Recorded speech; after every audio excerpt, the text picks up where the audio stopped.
Okay, welcome everyone.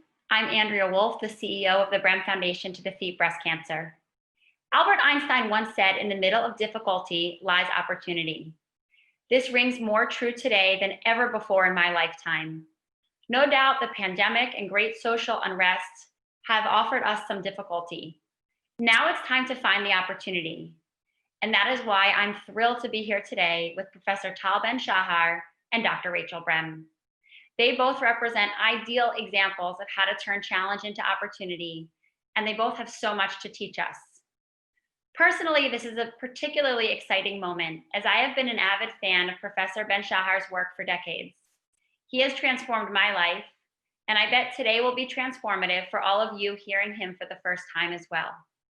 Before I turn it over to our pioneering speakers, Dr. Rachel Brem and Professor Tal Ben-Shahar, I want to tell you about the Brem Foundation and its response to the COVID-19 crisis. The Brem Foundation maximizes women's chances of finding early, curable breast cancer through education, access for women in need, and physician training.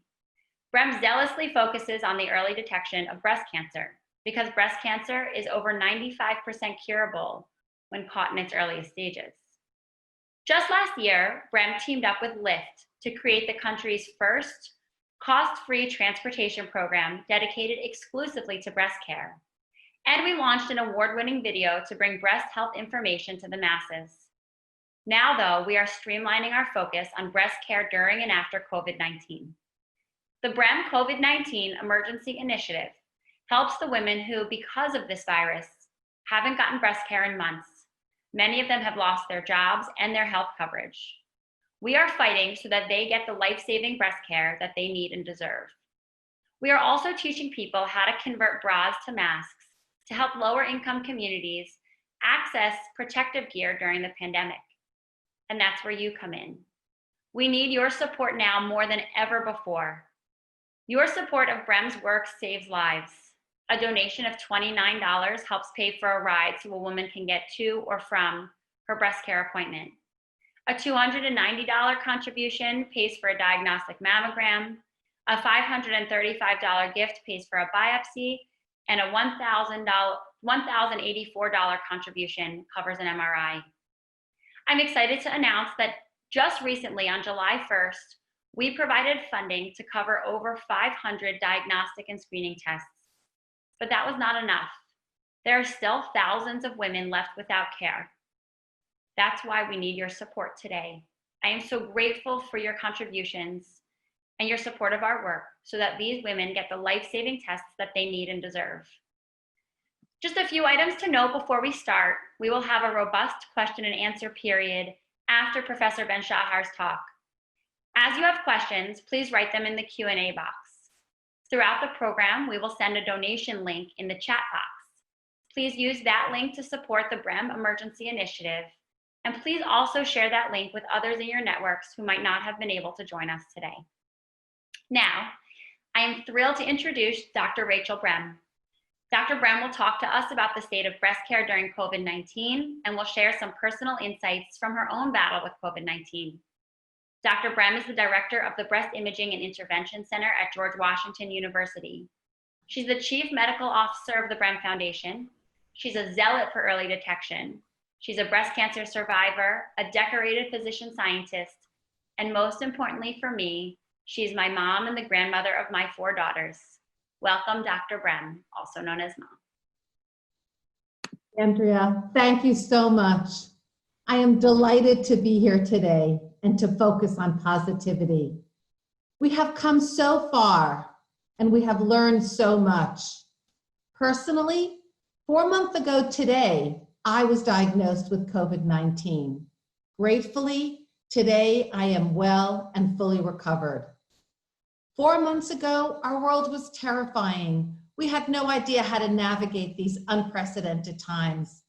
Fundamental aspects of our lives were completely upended, from relationships with family and friends, to activities of daily living, to working, and to simply going out. Every aspect of our lives was in turmoil. Included in this was the fundamental principle of health maintenance. How do we access our physicians? Should I go for a mammogram to optimize the opportunity to diagnose an early curable breast cancer?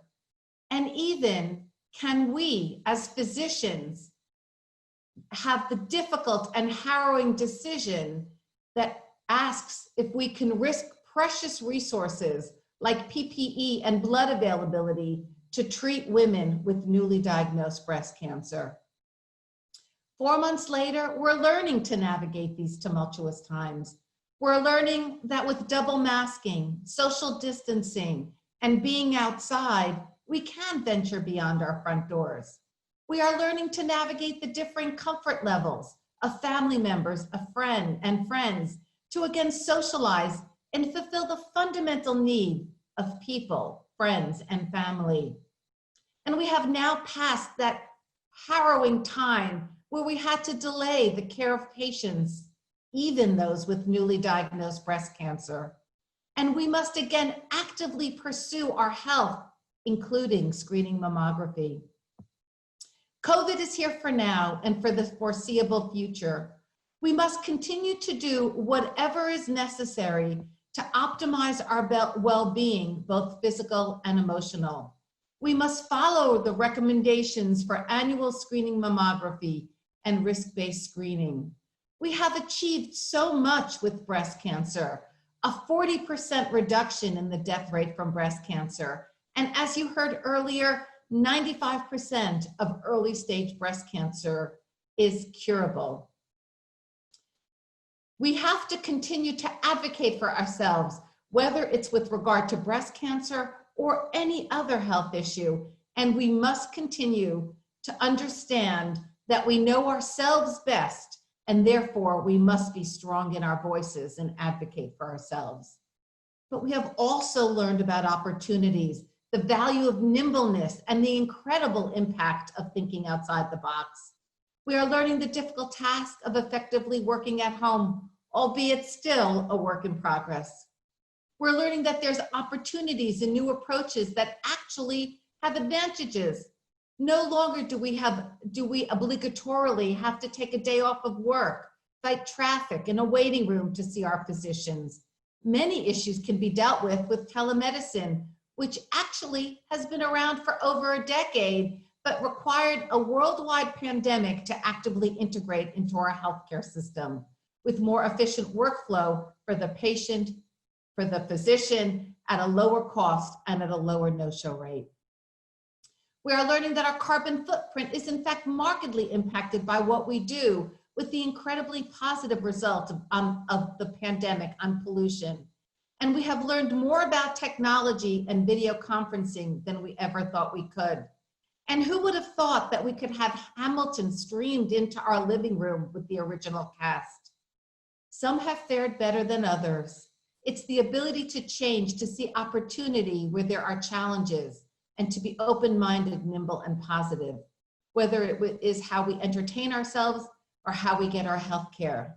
And we must continue to get our annual screening mammograms so the tragic situation of women diagnosed with larger, more aggressive breast cancer is not what we face. What makes some fare better than others is likely positivity and antifragility.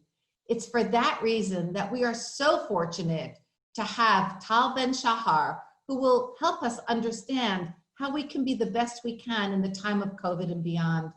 I can only hope that I embody the philosophy of positivity and anti-fragility that Tal Ben-Shahar has spearheaded. Professor Ben-Shahar and I have some things in common.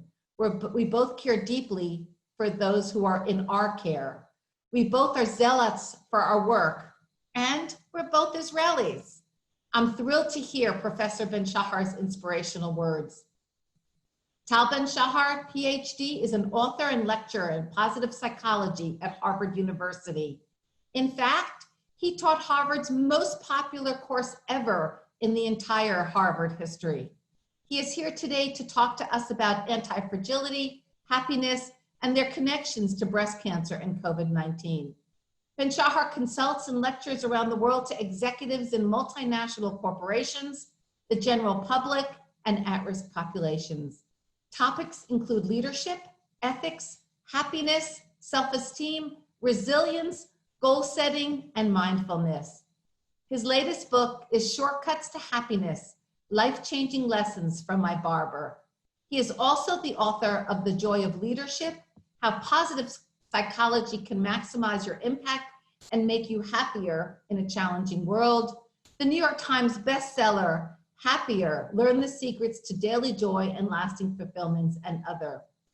Tal is a serial entrepreneur and is the co-founder and chief learning officer of the Happiness Studies Academy, Potential Life, Native and Happier TV. An avid sportsman, Ben-Shahar won the U.S. Intercollegiate and Israeli National Squash Championship. He earned his PhD in organizational behavior and BA in philosophy and psychology from Harvard.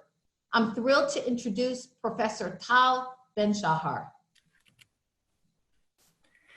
Thank you very much, Dr. Brem. Thank you, Andrea. Thank you for inviting me here. This is so very meaningful to me to be sharing some ideas from the science of happiness with you. But you know, it's not easy talking about happiness during these times. Many people are asking me, what is the relevance of your field when when COVID-19 is ravaging our planet, when protests are going on about discrimination. One of my Israeli friends actually just recently said to me, Tal, shouldn't we quarantine happiness for now? Well, my answer to that is no. I think the science of happiness is even more important now than it has ever been. And the reason is as follows. You see, so when things are going okay, when things are going well, sure, we want to be happier, go from a 3 to a 4, a 4 to a 5. But when things are not going well, what the science of happiness can do is help us better deal with, better handle the situation. Why? Because it makes us more resilient and more.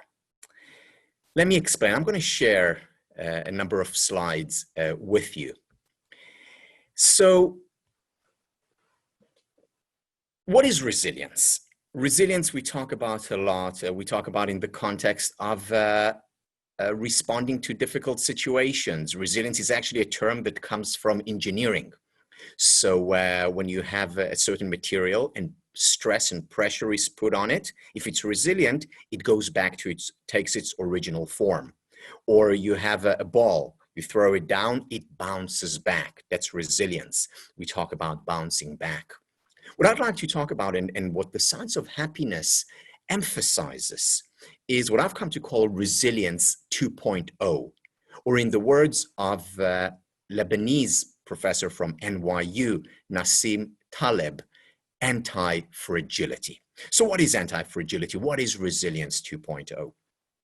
So if resilience is going back to its original form, anti-fragility is about becoming stronger as a result of pressure and stress. Or if you bounce a ball, it doesn't just bounce back up to its original point, it bounces higher, stronger, better.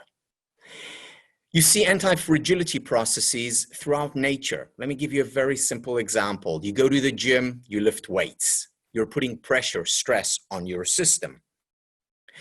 As a result of this pressure and stress, after some recovery, you don't just go back to where you were before you bounce back. You actually become stronger, bigger, healthier, better off as a result of the pressure that you put on your system. We see anti-fragility also in psychological processes, where people don't just bounce back from hardship, they actually become stronger as a result of hardship. That's anti-fragility, and this is the value of the science of happiness. You see, when it comes to anti-fragility, there are certain conditions that we can put in place to increase the likelihood of growth and development as a result of the hardship and difficulty. Let me give you a psychological example. So I ask my class, and today, when I teach in college or if I teach graduate students, I ask them the following question. I ask them, please put your hand up if you have heard of PTSD. PTSD, post-traumatic stress disorder, everyone's hands go up. You study that in Introduction to Psychology, you read about it in the newspaper. Most people are aware of the idea, post-traumatic stress disorder, PTSD. And then I ask them a second question. I say to them, now I'd like you to put your hand up if you know about PTG. And here things are very different. Even psychology students, most of them have not heard of PTG. PTG stands for post-traumatic growth. Now, interestingly, PTG is potentially as common or more likely than PTSD. So following a trauma, people potentially are more likely to grow than to deteriorate. If, and this is a big if, the right conditions are in place. First condition, we have to know about it. We have to know that it's possible to experience post-traumatic growth. Because if we don't know about it, if the only thing that we have in our repertoire is the possibility of PTSD, that is likely to become a self-fulfilling prophecy. PTG is less likely to happen. So we first need the language, the understanding that it's possible. Second, there are actual conditions that we can put in place that can enhance the likelihood of post-traumatic growth. And I want to talk about a few of these conditions in the next 30 minutes or so. When we think about PTG, when we think about growth as a result of trauma, that does not mean that we need to welcome or celebrate traumas or difficulties or hardships. Whether it is COVID-19 or social unrest or cancer. But what it does mean is that certain things happen and we have no control over the fact that they happened. They did. The question then is what we do with them. You see, many people argue that, well, things happen for the best. And when I first heard that, I must say it didn't ring entirely true. And over the years, I've thought about this a lot, and I don't think that things necessarily happen for the best. What I do know is that things do not necessarily happen for the best, but I can choose to make the best of things that happen. COVID-19 didn't necessarily happen for the best. Cancer certainly did not happen for the best. Social unrest is not necessarily for the best. However, once it happened, we very often can choose to make the best of it. Post-traumatic growth is about that. It's about choosing to create the right conditions, putting them in place, and then increasing the likelihood of development, of growth, of learning as a result of the hardship and difficulty. So what are some of these conditions that we can put in place to increase the likelihood, not guarantee that growth will take place, but to increase the likelihood that we'll experience an anti-fragile process, PTG? The first condition is what I've come to call the permission to be human. I first thought about the permission to be human, the idea when I was a graduate student, when I taught my first class on positive psychology, the science of happiness.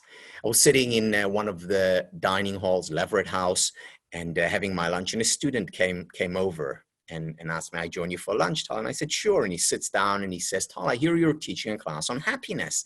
And I said, yeah, that's right, positive psychology. And he said, my roommates are taking your class. And I said, that's great. And he said, but Tal, now that you're teaching this class, you've got to watch out. And I said, what? And he said, Tal, you've got to be careful. And I said, why? And he said, because if I see you unhappy, I'll tell my roommates. And I actually used that in class the following day when I addressed my students. I said to them, the last thing in the world that I want you to think is that I'm always happy, or that you, by the end of the semester, will experience a constant high. There are only two kinds of people who do not experience painful emotions, such as sadness or anger or disappointment, or envy or frustration. Two kinds of people who do not experience these painful emotions. They are the psychopaths and the dead. So if you experience painful emotions at times, it's a good sign. It means you're not a psychopath and you're alive. Good place to start. Now, the permission to be human is always important. It is especially important during these times or during times of difficulties and hardship. You see, what's going on now? Right now, people around the world, and this is documented, though you don't need research for that, people are experiencing very high levels of anxiety.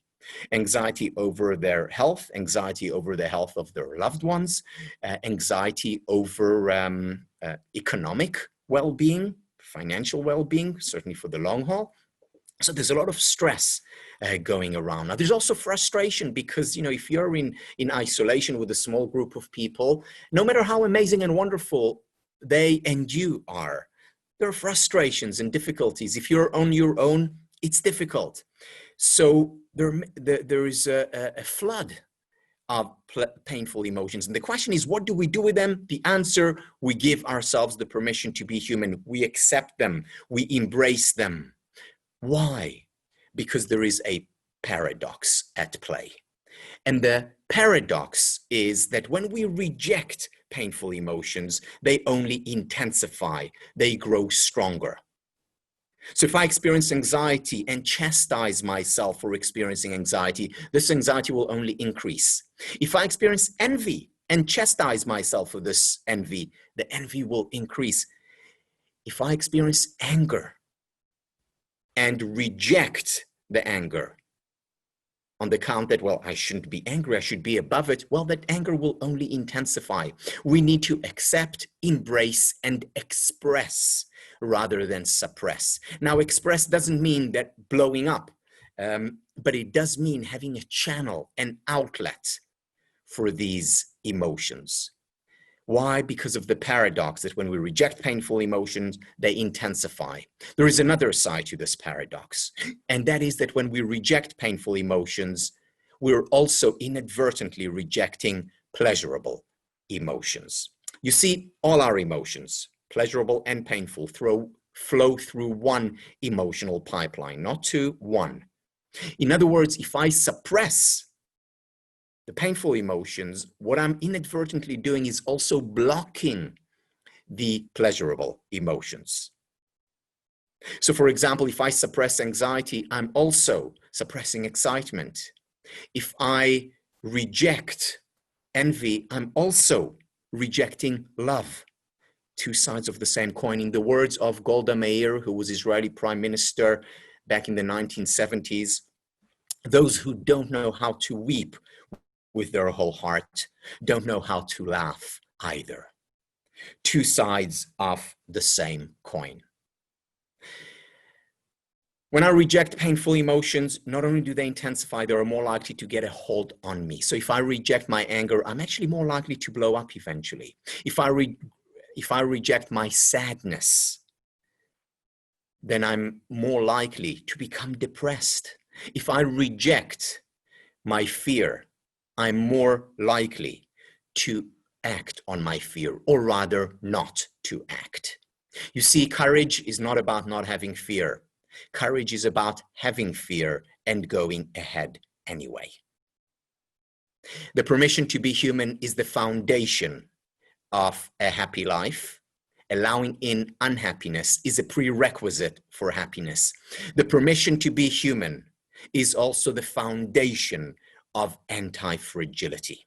It's when I experience the full range of human emotions, that is when I put myself in the best situation to grow, to develop as a result of the hardship I'm experiencing. Just a few days ago, I went through a really tough day. I missed traveling, and I felt claustrophobic at home, and I was, I felt anxiety mostly about my parents, economic anxiety. So, at the end of the day, we had dinner as a family, and we were supposed to watch a movie together. And I told my kids, my wife, I said, look, I need a time out, or rather time in. I want to spend time by myself. I went to my room, closed the door, shed a few tears, wrote in my journal, read a bit, went to bed earlier than I usually do, and woke up the next morning not feeling great, but feeling a lot better than I did the night before. We need that space. And there are a few ways to give ourselves the permission to be human. One is to shed a tear, to cry. Not a coincidence that we feel a lot better after a good cry, men and women. Or we can express our emotions by writing them down, keeping a journal. There's a lot of research. There's a lot of research on people who are experiencing or experience trauma, who write about their most difficult experiences and actually feel a great deal better, not just in the short term after writing it. Actually, in the short term, it may raise our emotional pain or anxiety, but in the long term, even a year after they kept a journal just for 3 days. So expressing our emotions in a journal, and of course, talking about it with our best friend, with a therapist, with a colleague or someone we trust. Permission to be human, express rather than suppress our emotions. I'd like to move on to talk about another prerequisite or a condition that we can put in place to experience anti-fragility, to enhance the likelihood of post-traumatic growth. And that is gratitude. There's been a lot of research about gratitude. Oprah has been talking about it for decades. And Oprah, as she often is, was right about the importance of expressing gratitude. There's research showing that keeping a gratitude journal, either daily or even weekly, increases levels of well-being, makes us more optimistic, more likely to achieve our goals, so actually more successful, more generous toward other people, and physically healthier. It actually strengthens our immune system, both our physical immune system as well as our psychological immune system. We as a family around the table, once a week, Friday night, when we get together, we go around and express gratitude. And until a few years ago, all the way up to my grandmother, who passed away at the age of 92, and all the way to my nieces, my very young nieces and nephews. And it's a wonderful way to start a meal. Or we do it now during COVID-19. We're here, we do it even more often as a family. I do it daily before going to bed. The impact of this very simple intervention is quite remarkable. But it's not just keeping a gratitude journal that's important. Writing a gratitude letter can make a big difference. Let me share with you an experience that I had. And I had it as a result of research that was done on writing gratitude letters, showing that it's the single most powerful positive intervention that was measured to date, writing a gratitude letter. So what I'd have my students do is write a letter. It's about, around halfway through the semester, write a gratitude letter and go and read it to the person they're writing it to, whether it's a parent or a friend or a roommate or whatever it is. So they wrote this letter, and about a week after I signed this experience, I'll share with you just one experience. A student by the name of John came to me. Now, usually John would come in and he would sit all the way in the back of the class. And the reason why I saw him in the lecture hall was because John was a very big guy. He played on the Harvard football team. And every week he would come in, sit all the way in the back of the room by himself. And then at the end of the class, he would leave, except for that week. That week, he started walking towards the stage after class. Now, at this moment, I became concerned, and I was thinking, should I run away? Should I stay? But then I remembered that courage is not about not having fear. It's about having fear and going ahead anyway. So I stayed. John walks up the stage and says to me, Professor, I said, yes. He said, Professor, may I come to your office hours tomorrow? I said, yes, of course. So the following day, he comes to my office hour. He comes in, and I can see he's shy, and he looks down and sits down.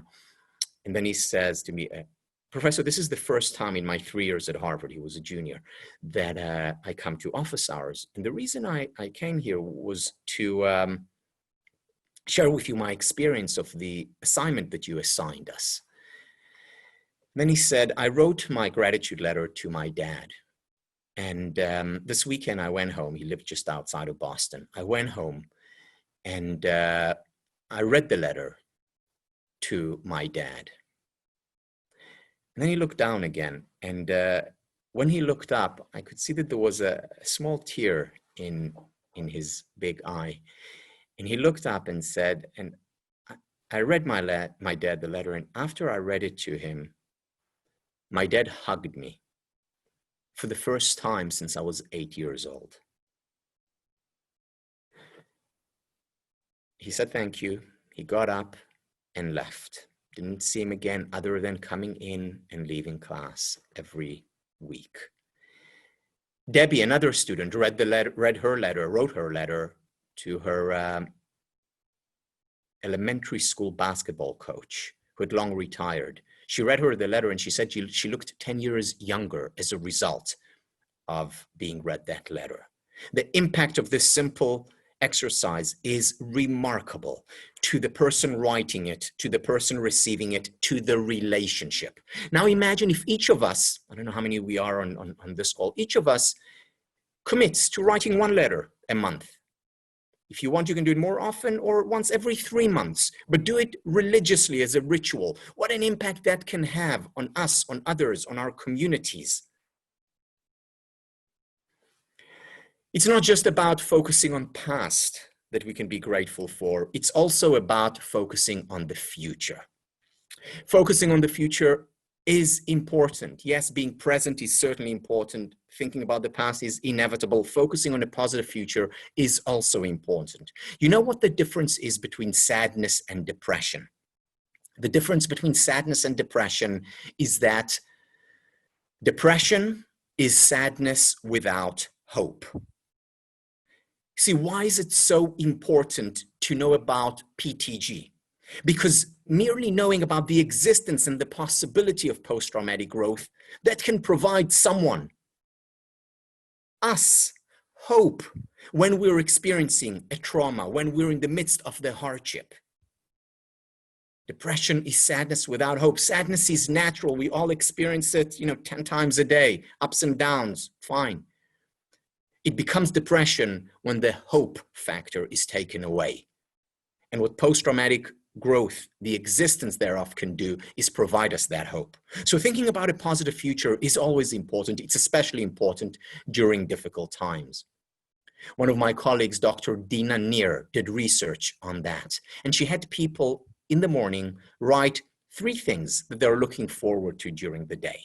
It could be anything. It could be, I'm looking forward to lunch with a friend. I'm looking forward to doing something at work, or I'm looking forward to the end of the day. It doesn't matter. 3 things I'm looking forward to. People who did it actually were not more optimistic. They were not necessarily happier. However, they were less sad, less depressed, less pessimistic, more resilient than those who didn't do it, than the control group.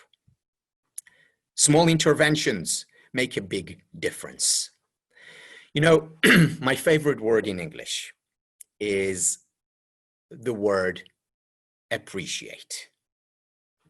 I love that word. The word appreciate has 2 meanings.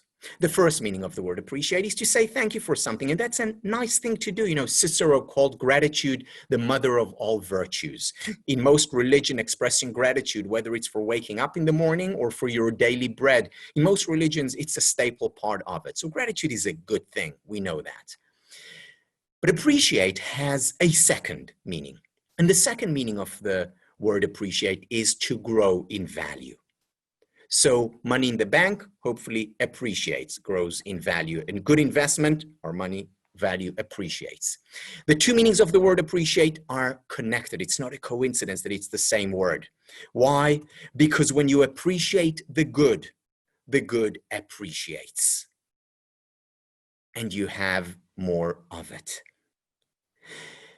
When you appreciate the good in yourself, you'll have more good in yourself. When you appreciate the good in your relationship, it will grow, it will get better.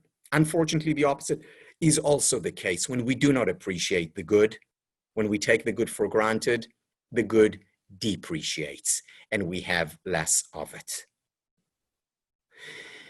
Irvin Yalom, professor at Stanford University, emeritus, studied terminally ill patients. These are people who were told that they have 3 to 6 months to live. One of the sentences that he heard time and time again from them was, for the first time in a very long time, I truly appreciate my immediate family or my friends, or I truly appreciate the beautiful world that is around me, or a good meal, or my strength, myself. Why? Because for a long time they had taken these things for granted. And the question is, do we need to wait? Do we need to wait for something external, extraordinary, or tragic to happen for us to appreciate what's inside us and all around us? And the answer is no. We need to remind ourselves of what Albert Einstein once reportedly said. He said, there are 2 ways to live your life. One is as if nothing is a miracle. The other is as if everything is a miracle.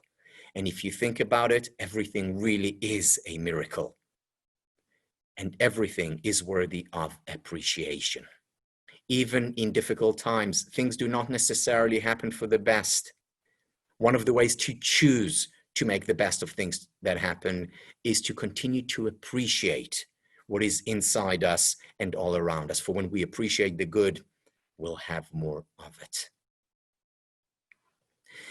I'd like to talk about one more topic before I open it up for questions, and that is relationships. So this is research done at Harvard University back in the 1930s. It was a longitudinal study, continued for 75 years. And what they did was they looked at a large group of Harvard students and a large group of community members around Cambridge, Massachusetts. And they followed them for 75 years. So most of them, it was for the rest of their lives. And they studied their environment, and they studied them through questionnaires and scales, and they studied them by asking the people around them, and later physiological studies or neurological studies, you name it, they studied. So they really had a good sense of these people's lives.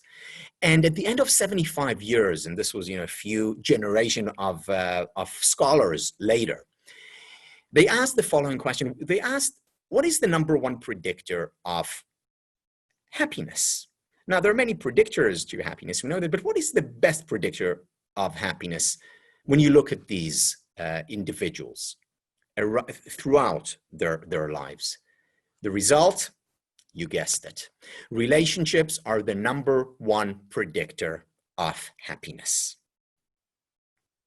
Now, the interesting thing is it didn't matter what kind of relationships. For some of them, it was romantic relationships, their partners. For some, the meaningful relationships that contributed to their happiness was their extended family. For some, it was their BFFs, best friends forever. For some, it was colleagues at work. It actually doesn't matter, but they had close, intimate relationships. Relationships where they could express themselves, give themselves their permission to be human, relationships where they were appreciated and they appreciated. Number one predictor of happiness. It's not just the number one predictor of happiness. It also turns out that it's the number one predictor of health, longevity in the long term. Now, it doesn't mean that diet doesn't matter. Of course it matters. It doesn't mean that exercise is not important. It's extremely important for happiness, for health, for PTG. However, the number one predictor of happiness, number one predictor of health, number one predictor of creating post-traumatic growth is having supportive, intimate relationships in your life.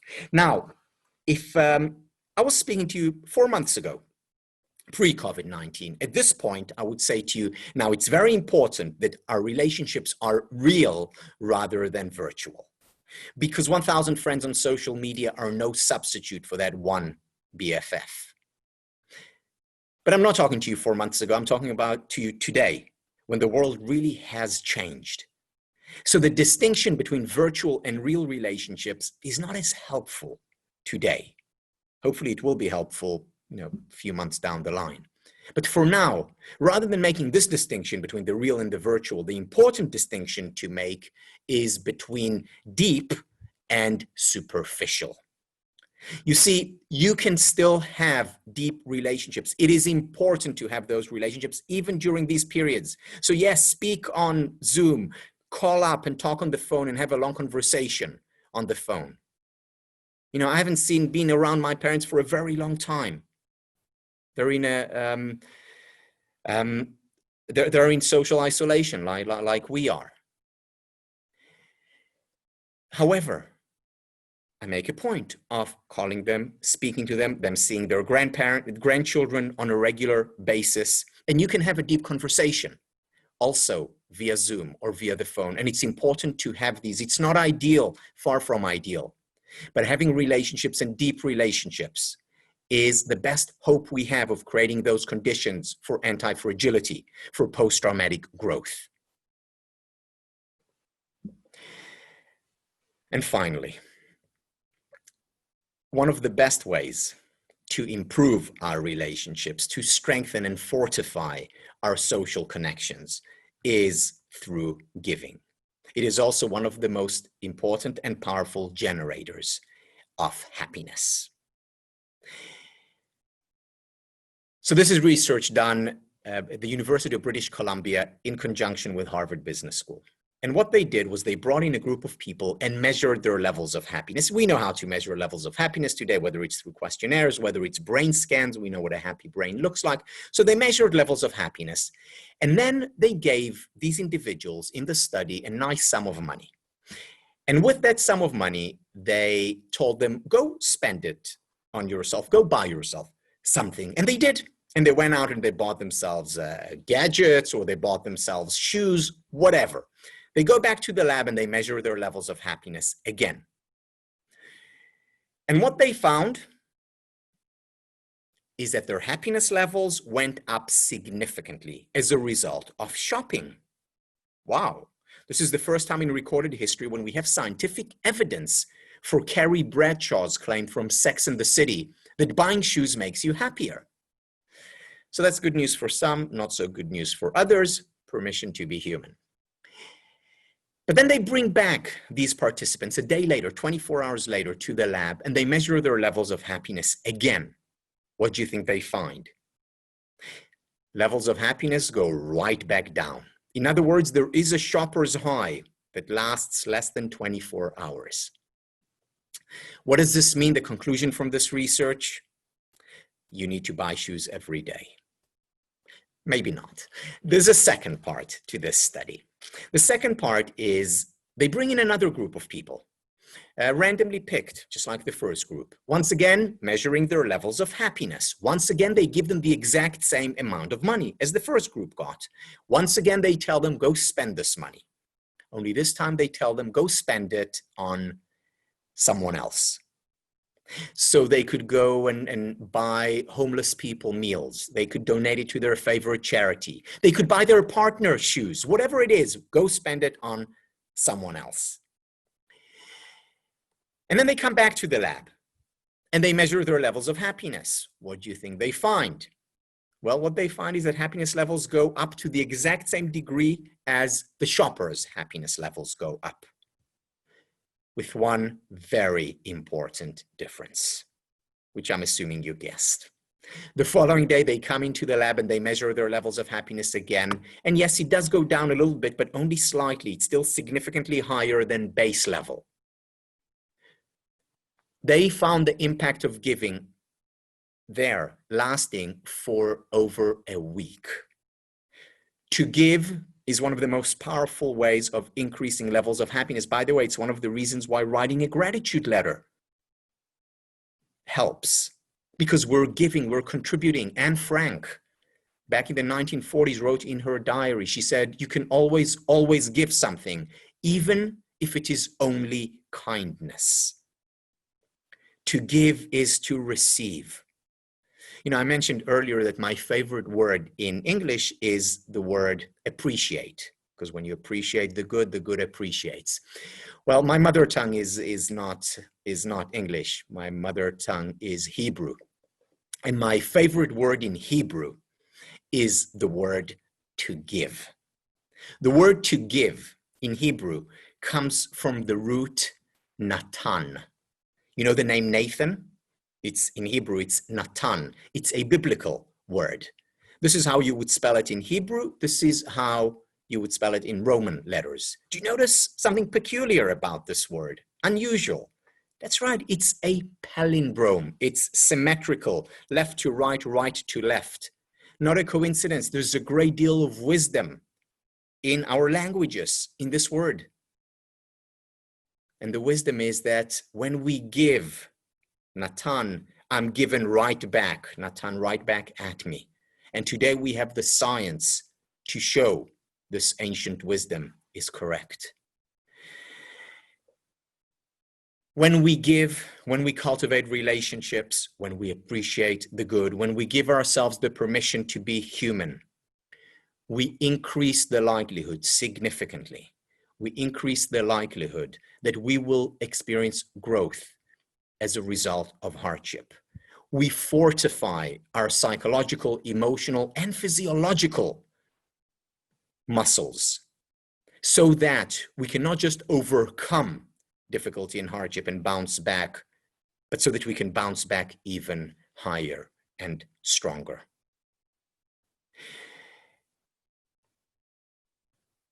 It has been a real privilege to speak with you because one of the biggest, most important generators of happiness is a sense of meaning and purpose. And it's been really very meaningful to me to be part of the meaningful work that you do day in and day out, and the contributions you make to other people's health as well as happiness. So thank you, Dr. Brem. Thank you, Andrea. And I would love to take your questions now.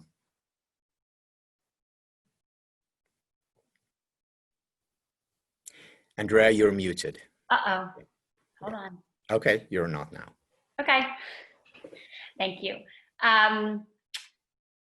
Thank you so much. I speak for myself, but I am pretty sure that I speak for everybody in saying that I feel very inspired and very much like you just feel the huge need for me and for so many people, not only in teaching us new things, but also in giving us reminders of how to be, not just how to live, but how to be in this time. So I'm really very grateful. As I'm sure would be no surprise, we do have a flood of questions coming in. So let me start by asking as many as I can, and then we can try to address others later on. Alexis wants to know, what measurement tool are you using, Professor, to measure happiness? Good. Yes. So historically, the questionnaires, it's been questionnaires.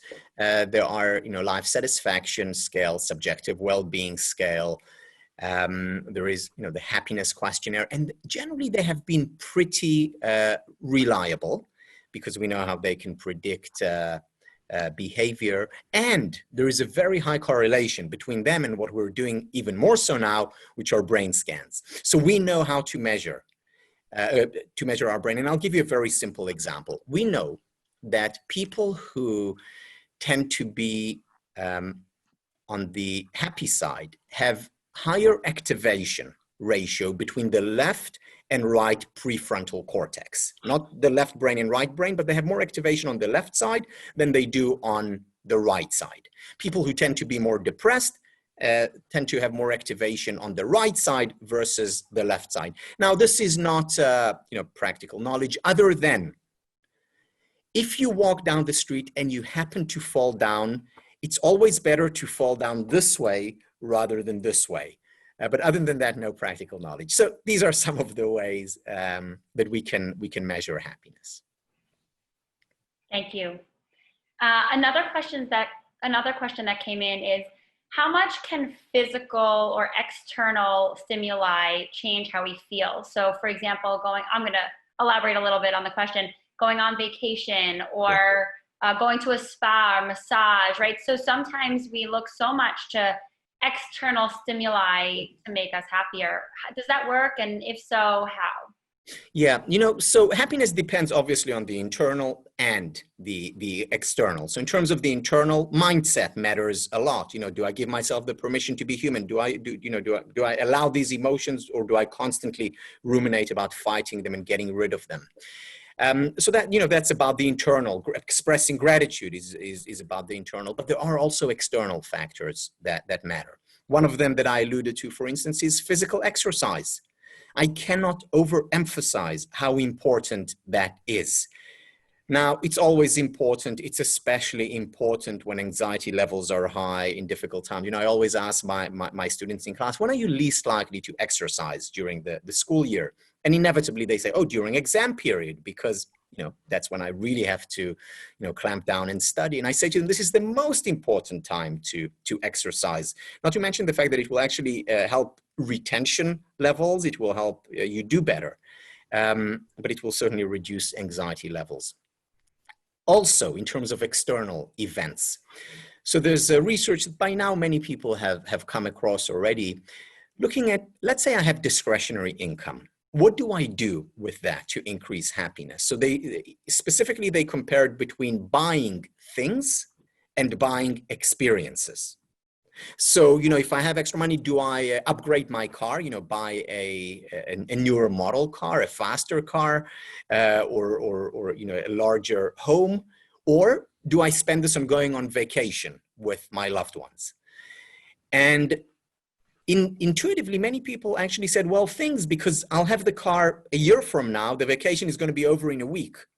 It turns out, though, that when we measure levels of happiness, experiences contribute more to happiness in the long term than things. Because things like the shoes, high, and then we go back to where we were before. Vacations not only strengthen relationships, usually, they also leave us with memories. And they fortify our positivity muscles, so to speak, metaphorically speaking.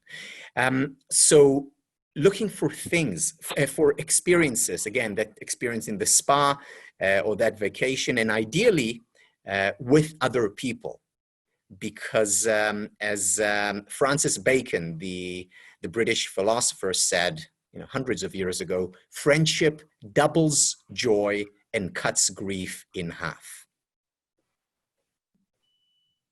Thank you. The next question that came in is actually for Dr. Brem. The question reads, if it wasn't safe to get a mammogram 3 months ago, why is it safe today, given that the virus is not behaving any differently? That's an excellent question. Thank you for asking that question. And the answer is that we have learned how to protect ourselves and our patients. So you will see that when you do go for your mammogram, it is a completely different experience. Everybody is masked. Most places have put a plastic shield between the person who's interacting with you. The technologists are wearing masks, are wearing protective clothing. Everything is deep cleaned in between each patient. We have learned a great deal, and therefore it is safe. The mammogram itself is the same. The experience is completely different. And in fact, there are places more in suburban and rural places where you get your mammogram, where you will wait in your car until your appointment, until they're available to take you, and then you will come in. The number of patients we are seeing is far less. There is no crowding in waiting rooms. There is no changing rooms. Everything is done in a single place. So we have learned how to protect our patients, and I would strongly encourage you to go and get your mammograms. We are seeing some increased cancer sizes as a result of even this 4-month delay. So go get your mammogram, get your risk-based screening. You will be safe, wear a mask, and just wash your hands, wear gloves when you touch buttons, and change them frequently if you can. Thank you so much. We have 2 more questions that came in. I think we have time for 2 more. For Professor Ben-Shahar, what made you go into happiness studies? I became interested in happiness because of my own unhappiness.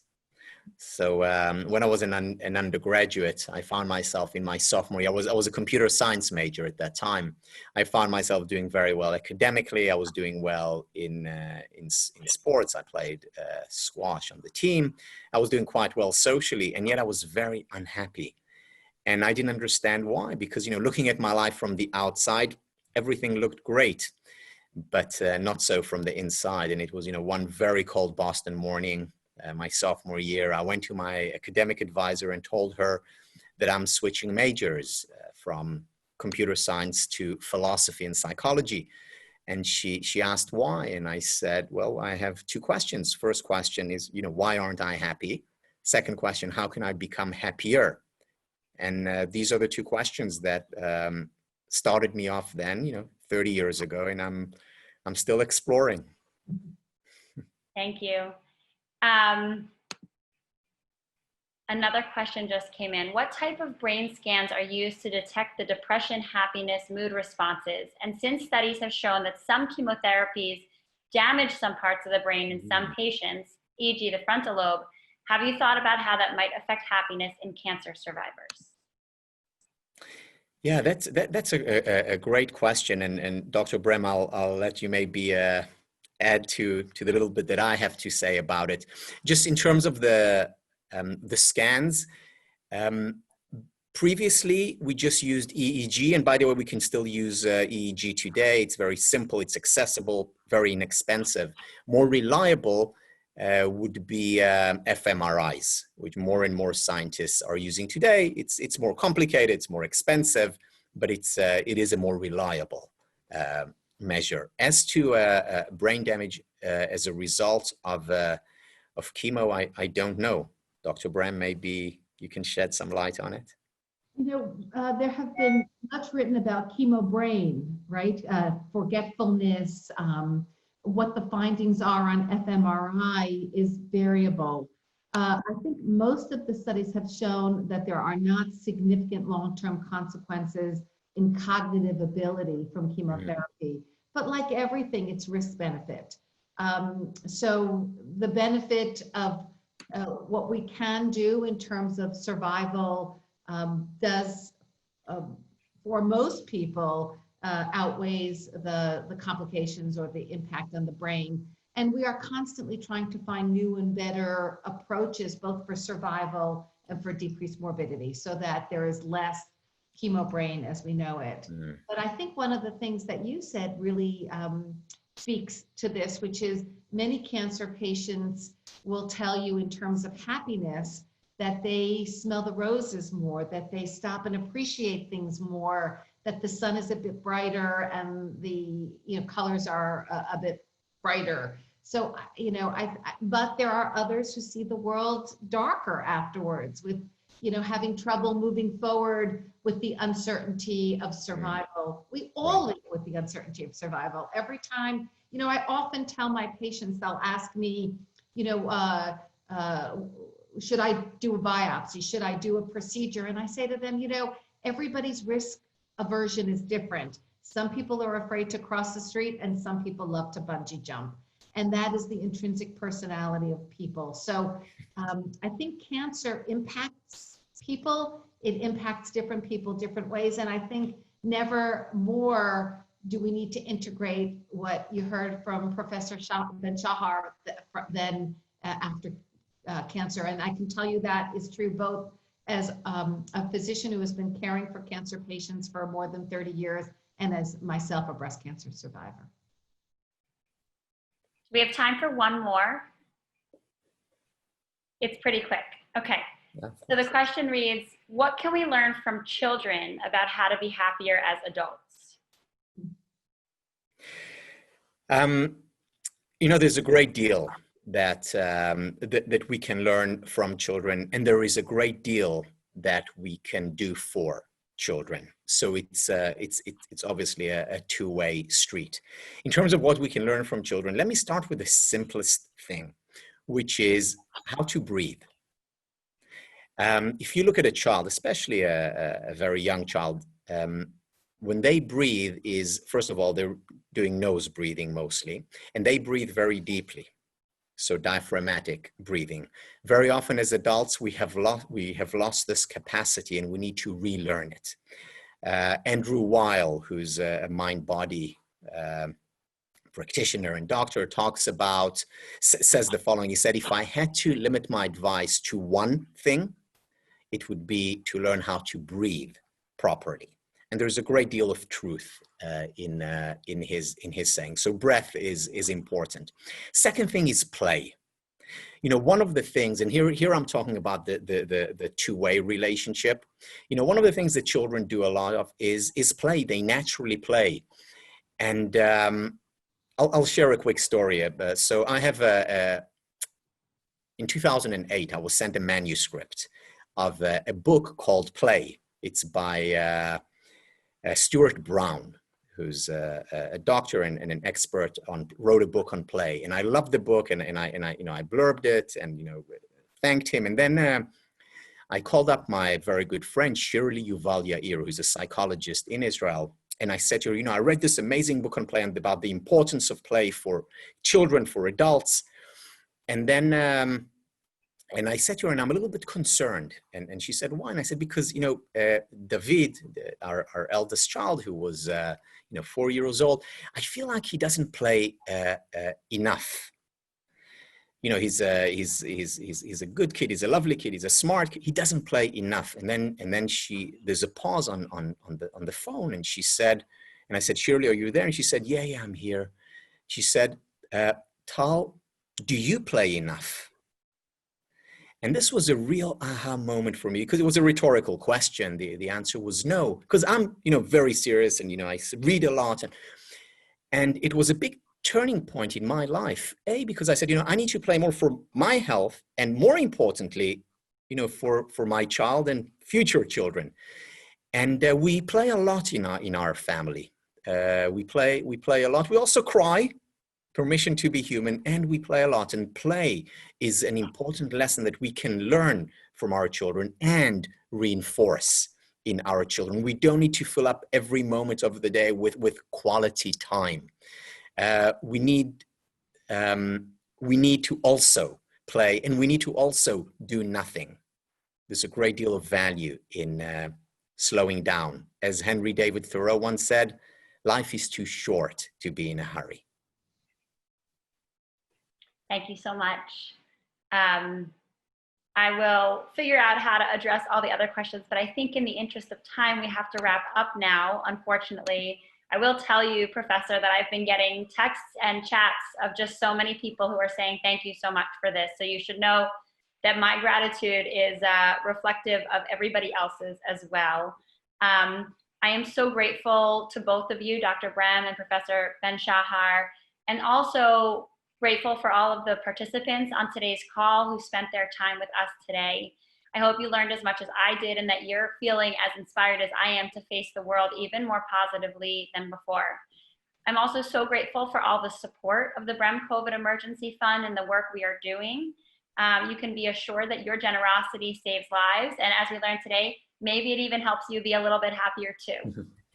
Please stay safe and have a wonderful summer. Thank you all very much.